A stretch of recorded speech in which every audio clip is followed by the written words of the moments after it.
ایک لاش ملی، جسم پر زخم تھے، گولی کے نشانات تھے، تشدد کے آثار تھے، اور پھر سوال اٹھا، کیا میر رضا کو صرف قتل کیا گیا تھا یا قتل کے بعد سچ کو بھی دفن کرنے کی کوشش کی گئی؟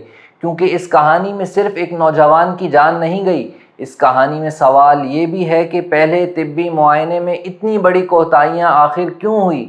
تحقیقات میں اتنی غفلت آخر کیوں ہوئی؟ جرم کی جگہ کو مکمل طور پر محفوظ کیوں نہیں رکھا گیا؟ میر رضا کی گھڑی کس کے پاس رہی اور نگرانی کیمراز کی ریکارڈنگ کس کے قبضے میں رہی؟ اور سب سے بڑا سوال، اگر پولیس اور طبی اداروں سے واقعی غلطی ہوئی تھی تو اتنی بڑی غلطی کی ضرورت کیوں پیش آئی؟ یہاں پر میں آپ کو ایک مثال دیتا ہوں کہ اگر کسی شخص کا کوئی قیمتی کانچ کا گلاس ٹوٹ جائے یا توڑ دیا جائے، ٹوٹ جائے تو الگ چیز ہوگی، توڑ دیا جائے اور وہ شور مچائے، واویلا مچائے اس پر، اور اس کو کہا جائے کہ ہم سے غلطی ہو گئی، ہم اس کو واپسی جوڑ دیں گے، اس کا ازالہ کر دیں گے، تو اس کا کوئی فائدہ نہیں ہوگا۔ یہاں پر بھی کچھ ایسا ہی ہوا۔ لیکن سوال یہ بھی ہے، کیا کسی طاقتور شخص کو بچانے کے لیے تحقیق کا رخ بدلا جا رہا تھا؟ یہ الزام نہیں، یہ سوال ہے، اور یہ سوال میر رضا کے خاندان کا بھی ہے، ان کے وکیل جبران ناصر کا بھی ہے، اور اب کراچی کے ہر باشعور شہری کا بھی ہونا چاہیے۔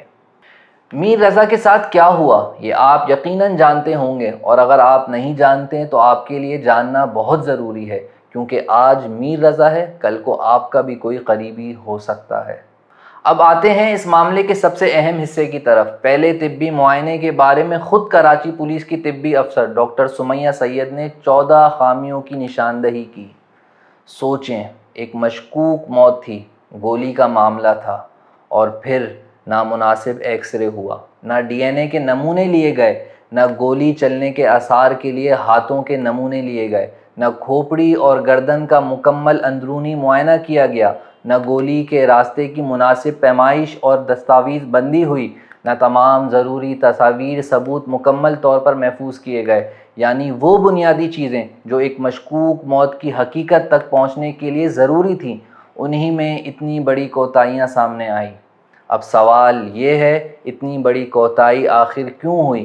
کیا یہ صرف نااہلی تھی، یا کسی کو بچانے کے لیے تحقیق کو کمزور کیا جا رہا تھا؟ کسی طاقتور شخص کا نام سامنے آنے سے روکنے کی کوشش تھی، یا کسی ایسے ثبوت کو سامنے آنے سے روکا جا رہا تھا جو پوری کہانی بدل سکتا تھا؟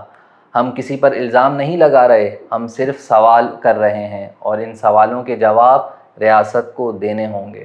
میر رضا کے خاندان اور ان کے وکیل کا الزام ہے کہ ابتدائی تحقیقات میں خودکشی کے رخ کو زیادہ اہمیت دی گئی، لیکن اس سے بھی زیادہ سنگین بات، خاندان کی طرف سے یہ الزام سامنے آیا کہ ان پر خودکشی کی کہانی تسلیم کرنے کے لیے دباؤ ڈالا گیا۔ خاندان کے مطابق پولیس کی طرف سے انہیں یہ کہا گیا، آپ گھر جائیں، قبول کریں کہ آپ کے بیٹے نے خودکشی کی ہے اور کفارہ ادا کریں۔ میں ایک بات آپ سے یہاں پہ کہوں گا کہ اگر آپ کا کوئی قریبی کو اس طرح بے دردی کے ساتھ قتل کر دیا جائے اور آپ تھانے جائیں اور آپ کو کہا جائے کہ آپ گھر جائیں، آپ کے بیٹے نے خودکشی کی ہے اور کفارہ ادا کریں۔ بار بار والدین کو کہا کہ بھائی سوسائیڈ ہے، مان لیں ہمارا تجربہ ہے، خودکشی کر گیا آپ کا لڑکا، مان لیں، بیٹھ جائیں، گھر جا کے بس سوگ منائیں اور اس کے لیے کفارہ ادا کریں۔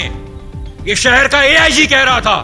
اگر خاندان کا یہ دعویٰ درست ہے تو پھر سوال صرف تحقیق کا نہیں رہتا، سوال یہ بھی بن جاتا ہے کہ ایک سوگوار خاندان کو سچ جاننے سے پہلے ہی ایک نتیجہ تسلیم کرنے پر مجبور کیا جا رہا تھا۔